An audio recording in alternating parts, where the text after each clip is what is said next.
We will study chapter 6. Our chapter 6 name is charts. सबसे पहले हम पढ़ेंगे लेट्स रिवाइज। ये एक्टिविटी है जो कि आपको खुद से कंप्लीट करनी है। तो इसको एक बार समझते हैं। Question number 1 is the students of a class have different hobbies. Class में जो अलग अलग बच्चे हैं उनकी अलग अलग हॉबीज हैं। Their hobbies are as under, और आपको उनके नीचे हॉबीज भी दे रखी है। आपको क्या करना है, आपको इस डाटा को पिक्टोग्राफ पर रिप्रेजेंट करना है।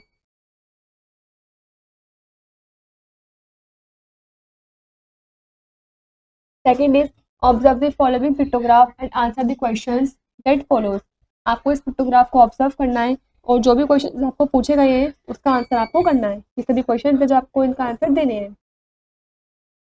Next third is some children of a colony were asked to tell which TV channels they like the most. कुछ बच्चे हैं कॉलोनी के जो पूछ रहे हैं कि कौन सा टीवी चैनल कौन कितना देखता है। दी ऑब्जर्वेशन इज, ये ऑब्जर्वेशन आपको जो दे रखी है कि डिस्कवरी इतने बच्चे देखते हैं, कलर्स इतने बच्चे देखते हैं, जी इतने बच्चे देखते हैं, स्टार टीवी इतने बच्चे देखते हैं। आपको इस डाटा को रिप्रेजेंट करना है पाई चार्ट पर। Chart the collection of data is necessary for various aspects of life. Data का कलेक्शन जो नेसेसरी होता है हमारे लाइफ के अलग अलग एस्पेक्ट से। The collected data is represented in the form of tables, graphs and etcetera. जो कलेक्टेड डाटा होता है, इकट्ठा हुआ डाटा होता है, उसको हम प्रेजेंट करते हैं टेबल्स, ग्राफ्स के फॉर्म्स में। When data is interpreted then interference are drawn. जब डाटा इंटरप्रेटेड होता है तब इंटरफेरेंसेस ड्रॉन होता है। As compare to the written statement, graphical presentation of data is more effective and more lasting on the mind. यदि हम लिखे हुए को कंपेयर करें, जो रिटन स्टेटमेंट होती है उसको कंपेयर करें, तो जो ग्राफिकल रिप्रेजेंटेशन होती है डाटा की वो काफ़ी इफेक्टिव होती है और मोर लास्टिंग भी होती है माइंड पे। There is various ways to represent the given data graphically. हमारे पास काफ़ी सारे वेज हैं कि हम अपने डाटा को ग्राफिकली रिप्रेजेंट कर सकें। We can represent it in the form of a bar graph, line graph, pie graph etcetera. हम इसको बार ग्राफ की फॉर्म में, लाइन ग्राफ की फॉर्म में और पाई ग्राफ की फॉर्म में भी रिप्रेजेंट कर सकते हैं। Now in this class we shall learn about the bar graph and the pie chart. इस क्लास में हम बार ग्राफ और पाई चार्ट के बारे में पढ़ेंगे। First is bar graph. We often need to collect information and show it in the form of a bar graph. इस class में हमें ज़रूरत है इंफॉर्मेशन कलेक्ट करने की और शो करने की उसको बार ग्राफ की फॉर्म में। Does the bar graph contain the following information? Bar graph में कुछ फॉलोइंग इन्फॉर्मेशन जो कंटेन होती हैं। A is rectangular bars are of equal width. Rectangular bars इसकी इक्वल विड्थ होती है। B is space between two consecutive bars is the same. जो space होता है दो consecutive bars के बीच में वो सेम होता है। Third, bars can be marked both horizontally और वर्टिकली। बार्स दोनों तरीके से मार्क्ड हो सकते हैं, हॉरिजॉन्टली भी और वर्टिकली भी। D is the height of the bars represent frequency of the corresponding observation. जो हाइट होती है बार्स की उसको हम रिप्रेजेंट करते हैं हमारे कॉरेस्पॉन्डिंग ऑब्जर्वेशन की फ्रीक्वेंसी से। Remember, first point, the frequency means the number of times an observation occurs in the given data. Frequency का मतलब है कि हमारी ऑब्जर्वेशन में जो गिवन डाटा है उस ऑब्जर्वेशन में कितने टाइम्स वो अकर्स हुआ है, कितने टाइम वो आया है। Example, the following table shows the number of notebooks sold in different days of a week. इस टेबल में शो कर रखा है कि किस दिन कितनी नंबर ऑफ बुक्स जो है वो सोल्ड हुई हैं, बिकी हैं। देखिए यहाँ पर डेज दे रखे हैं, नंबर ऑफ नोटबुक्स सोल्ड दे रखे हैं। मंडे में 250, ट्यूसडे में 300, वेडनेसडे में 200, थर्सडे में 150, फ्राइडे में 150, सैटरडे में 300 एंड संडे में 100। Now represent the information through a bar graph. हम इस इंफॉर्मेशन को बार ग्राफ पे रिप्रेजेंट करेंगे। चलिए सॉल्यूशन देखते हैं। हमने पहले एक ग्राफ लिया, यहाँ पर हमने डेज लिखे हैं, Monday, Tuesday, Wednesday, Thursday, Friday, Saturday, Sunday, और यहाँ पर हमने नंबर ऑफ नोटबुक सोल्ड लिखी है। मंडे में कितने बिकी हैं, 250, तो हमने इस ग्राफ को इस तरीके से रिप्रेजेंट किया है।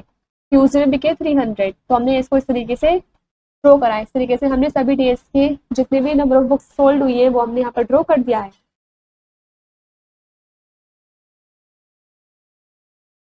Now let's interpret the above bar graph and answer the following questions. चलिए इस जो हमने बार ग्राफ देखा इसको इंटरप्रेट करते हैं और इन क्वेश्चंस के आंसर्स भी देते हैं।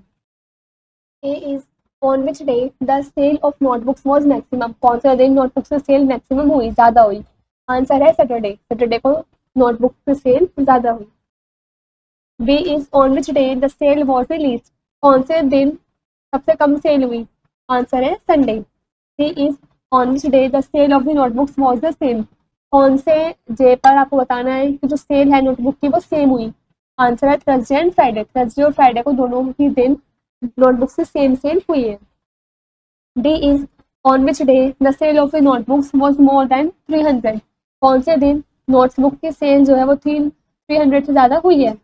आंसर है Tuesday. A part how many notebooks were sold in the week. Total कितनी नोटबुक सोल्ड हुई है पूरे एक हफ्ते में, पूरे एक वीक में। तो आंसर है टोटल नंबर्स ऑफ नोटबुक्स। हम सभी नंबर ऑफ नोटबुक्स को प्लस कर देंगे, टोटल कर देंगे। तो 250 plus 300 plus 200 plus 150 plus 150 plus 350 plus 100, हमारा आंसर आया 1500 notebooks.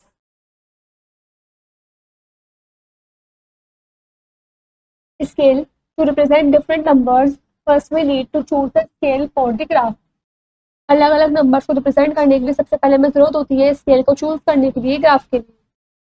For this we note the highest and lowest values. फिर हम नोट करते हैं हाईएस्ट वैल्यूज को भी और लोएस्ट वैल्यूज को भी। For example, if the data is about the strength of a school, we choose 1 centimetre of the bar to represent 100 students. यदि हमें डाटा बताना है स्कूल के स्ट्रेंथ के बारे में, तो हम 1 सेंटीमीटर चूज करेंगे बार में 100 स्टूडेंट्स को रिप्रेजेंट करने के लिए। The relation between the unit length of the bar and the quantity represented is called the scale of the bar graph।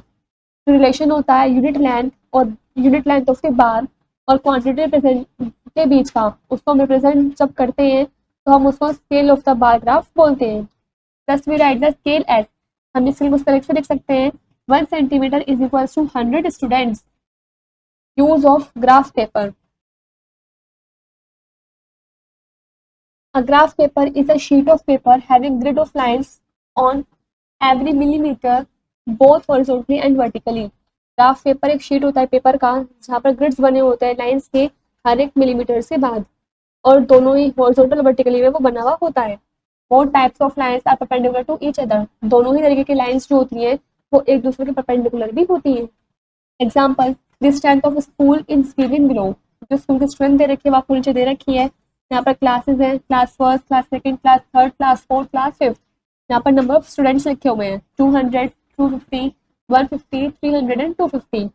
Now represent the data given above in the form of bar graph. जो आपको ऊपर data दे रखा है इसको आपको represent करना है bar graph के फॉर्म पे। सॉल्यूशन देखते हैं। To represent the data given in a bar graph we follow the following steps. यदि हमें जो डाटा दे रखा है उसको रिप्रेजेंट करना है बार ग्राफ पे तो हमें कुछ स्टेप्स फॉलो भी करने पड़ेंगे।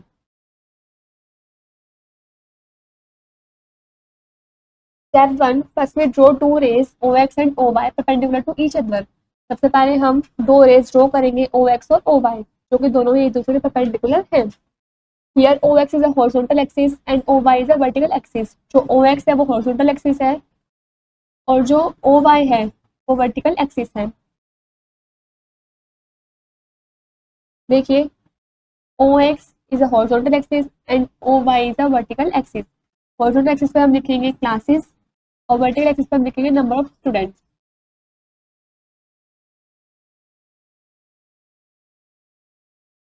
Step 2, now on vertical axis OY put here marks at equal distance of 1 centimeter starting from 0। हम क्या करेंगे जो वर्टिकल एक्सिस है OY उस पर हम मार्क्स पुट करेंगे कोई इक्वल डिस्टेंस पर 1 सेंटीमीटर का गैप लेकर हम 0 से स्टार्ट करेंगे। Step 3, then label them 50, 100, 150, 200, 250, 300 and so on.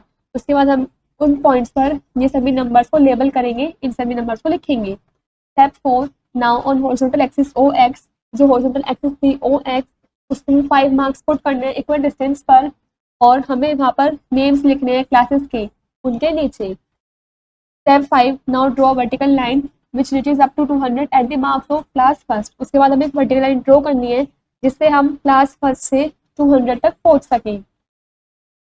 जैसे कि आपको इस फिगर में शो कर रखा है 200 तक हमने पहुंचा तो हमने हॉरिजॉन्टल एक्सिस से इस तरीके से क्लास फर्स्ट से ड्रॉ करा है। क्लास फर्स्ट 250 तक, क्लास सेकंड, क्लास थर्ड 150 तक, क्लास फोर्थ 300 तक और क्लास फिफ्थ 250 तक। इस तरीके से हम ये सब ड्रॉ करेंगे। Step 6, then similarly draw another vertical bar to represent the number of students, to represent the next class and so on। Step 6 में जैसा कि मैंने अभी बताया सिमिलरली आपको ड्रॉ करनी है वर्टिकल बार्स को जो रिप्रेजेंट करते हैं अलग अलग नंबर ऑफ क्लासेस को। Hence our bar graph is completed, तो हमारा जो बार ग्राफ था वो बनकर तैयार हो गया है, कंप्लीट हो गया है। Pie chart, as we know pie chart is a shape which is circular, जैसा कि हम जानते हैं पाई चार्ट एक ऐसी शेप होती है जो सर्कुलर होती है, सर्कल के फॉर्म में होती है। It is just like a pizza divided into many pieces, ये बिल्कुल देखने में पिज्जा की तरह होता है जो अलग अलग पीसेस में डिवाइड हुआ हुआ होता है। दस, a pie graph is a circular form of graph use to present the data, जो पाई ग्राफ होता है वो सर्कुलर फॉर्म होता है ग्राफ का यूज हम डाटा को रिप्रेजेंट करने के लिए करते हैं। Through a pie graph, various observations of the data are represented by the sectors of a circle. Pie chart के थ्रू काफ़ी सारी ऑब्जर्वेशंस हैं डाटा की जो हम रिप्रेजेंट करते हैं सेक्टर्स के द्वारा सर्कल्स पर। The total angles form eight the centre is 360 degree, जो टोटल एंगल्स फॉर्म होते हैं वो 360 डिग्री के मतलब सेंटर पर ड्रॉ होते हैं। And the angle at the centre corresponding to a particular observation is given by the following formula, और जो एंगल सेंटर पे जो कॉरस्पॉन्डिंग होता है पर्टिकुलर ऑब्जर्वेशन पर वो हमें गिवन होता है इस फॉलोइंग फॉर्मूला के according.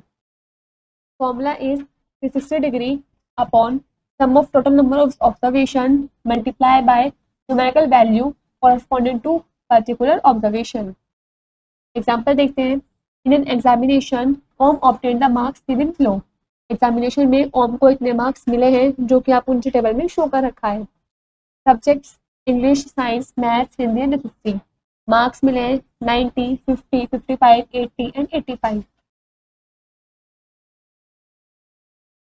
Represent the above given data by a pie chart, आपको जो ऊपर डाटा दे रखा है उसको आपको पाई चार्ट पर रिप्रेजेंट करना है। सॉल्यूशन देखते हैं। Before we draw a pie chart first we find the angles of the sector of the circle according to the marks obtained by Om. Pie chart draw करने से पहले सबसे पहले हम एंगल्स ऑफ सेक्टर फाइंड करेंगे circle के जो इतने भी ओम ने मार्क्स ऑब्टेन किए हैं उसके according. Now recall the formula, अब फॉर्मूला को रिकॉल करते हैं। हमारा फॉर्मूला क्या था? 360 degree upon sum of total number of observation multiply by numerical value corresponding to particular observation. English में कितने नंबर्स हैं? ठीक है, 360 डिग्री अपॉन टोटल नंबर कितने में 360 में से है मल्टीप्लाई उसको कितने नंबर आए इंग्लिश में 90, तो हम उसको सॉल्व करेंगे तो हमारा कितना डिग्री आया, कितने सेक्टर्स ऑफ एंगल्स आएंगे 90 डिग्री। साइंस में इस तरीके से हम सॉल्व करेंगे तो 50 डिग्री, मैथ्स में हम सॉल्व करेंगे तो 55 डिग्री, हिंदी को सॉल्व करेंगे तो 80 डिग्री एंड एसएसटी को सॉल्व करेंगे तो 85 degree. Now we will draw the pie chart as given below, अब हम पाई चार्ट ड्रॉ करेंगे जैसे कि आपको नीचे शो कर रखा है। ये एक सर्कुलर फॉर्म है जिसको हमने सेक्टर्स में डिवाइड कर रखा है। तो देखिए साइंस 50 डिग्री, तो हमने इसका इतना पाई चार्ट बनाया सर्कल में, मैथ्स का हमने इतना बनाया, हिस्ट्री का हमने इतना बनाया, इंग्लिश में इतना और हिंदी में इतना। नेक्स्ट एक्सरसाइज 6, जैसा कि आपने ऊपर समझा है इसे उसके बेस पर एक्सरसाइज 6 आपको खुद से कंप्लीट करनी है।